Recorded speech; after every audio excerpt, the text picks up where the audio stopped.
Ayan, good afternoon, Luzon, Visayas, Mindanao, San Kabanda ko ng ating mundo. Magandang hapon po, mga kaibigan. Ayan, mga ka-YouTuber ko, mga kaibigan ko dito sa YouTube. Magandang hapon po sa inyong lahat. Ma'am GPO TV, Ma'am Raquel Seals 2, Ma'am Banji Bangko, and syempre, Ma'am Zasay. Daddy Diyos, thank you so much po sa lahat po sa inyo. Sa lahat po ng pumupunta po sa akin, like, pinapasalamatan ko yung lahat po. Ayan, ito na naman po yung aking video. Ang aking video po ngayon is about po sa tutorial.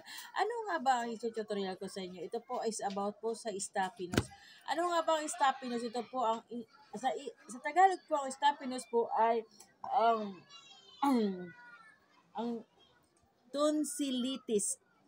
Tonsillitis, ayan. Tonsillitis ba? Ganon, ayan. Yung madalas magbara po yung ating ilong, di ba? Yun ang dahilan.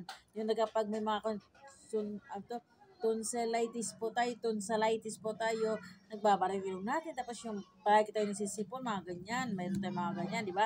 Ano ang gagawin po natin? Yung mga simple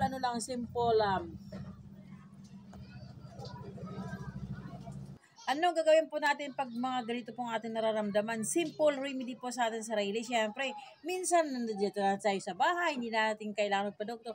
Yung parang pangmadalian po na remedyo sa ating sarili kung tayo po ay may mga ganito tonsillitis, ayan. Ang gagawin po natin kung tayo may ganito, ito pong ating kamay, ito. Ha, ito. Ang gagawin po natin, parang medyo mag-ano po tayo, hagod-hagurin lang po natin. Ito po dito po ha, dito. Ayan, medyo ito dito ha, dito. Ayan, nakakatanggal din po yan ng ano, ganyan-ganyan mo lang, parang ano-ano mo lang po ha, ganyan.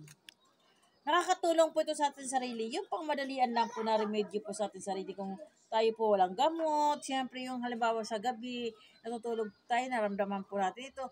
Ito pang madalian po nito. Remedyo ba? Kung sa salita sa amin, remedy. Ayan, remedyo, ganyan. Parang gaganyan-ganyan ito, mamasa-masahin po natin. Ganyan-ganyanin lang po natin ang ating sarili. Malaking tulong na po ito sa buhay natin. Ayan.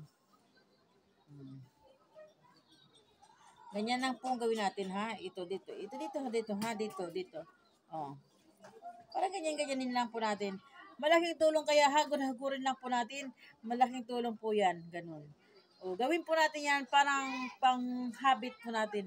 Para wala po tayo nararamdaman. Para kung magkakaroon tayo ng ganyang karamdaman, ginagamot na po natin, diba? O, diba? Salamat po sa inyong lahat sa mga ganyan-ganyan lang. Ulit-ulitin lang po natin araw-araw.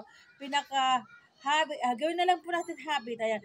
Kasi kahit po tayo nakikipagmaritisan, pwede po natin gawin yan, di ba, sa bahay natin. Nakakatulong po, hindi naman na kailangan magpaano. Siyempre, lalo na po wala po tayong pera, hindi po natin pumunta, kahit hindi tayo pumunta sa doktor, tayo pala nakaka-survive na po tayo sa atin tonsillitis. Ayan. Gawin lang po natin pang araw-araw. Gawin. Yan. Ulitin lang po natin, gawin po natin yan, oh. Yan. Malaking tulong po ito. Ayan. Salamat po sa inyong lahat. Thank you so much. Ito na naman po si Corina Palacio na nagsasabi po sa iyo. Ayan. Salamat po. Ayan. Thank you so much everyone. Thank you. God bless everyone. Go lang po tayo. Ayan. Kita-kits po tayo. My next video. Salamat po sa inyong lahat. Bye-bye.